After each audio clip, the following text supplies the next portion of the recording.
பற்றி பார்க்கலாம். இப்போது குர்பானி பிராணியை அறுக்கும் முன் ஓதும் துவாவை பற்றி பார்க்கலாம். இன்னி வஜ்ஹது வஜ்ஹியா லில்லதி வதர ஷமாவாதி வல்லரளி ஹனீஃப வமா அனில் முஷ்ரிகீன இன்ன ஷாலதி வனுஸ்கி வ மஹயாய மத்தி லில்லாஹி ரப்பில் ஆலமீன் லா ஷாரிகல்லாஹு வபி தாலிக உமிர்து வனா அவ்வலுல் முஸ்லிமீன். இதுவே குர்பானி பிராணியை அறுக்கும் முன் ஓதும் துவா. இப்போது அதன் பொருளை பற்றி பார்க்கலாம்.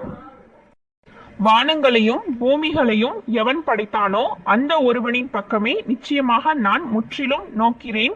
நான் இணை வைப்பவன் அல்ல. நிச்சயமாக என் வாழ்க்கையும் என் மரணமும் உலகத்தை பக்குவப்படுத்தும் அல்லாஹுக்கே உரியது. இதுவே இந்த துவாவின் பொருளாகும். இந்த துவாவை ஓதிவிட்டு குர்பானி பிராணியை அறுக்கும் போது யாருடைய பேரில்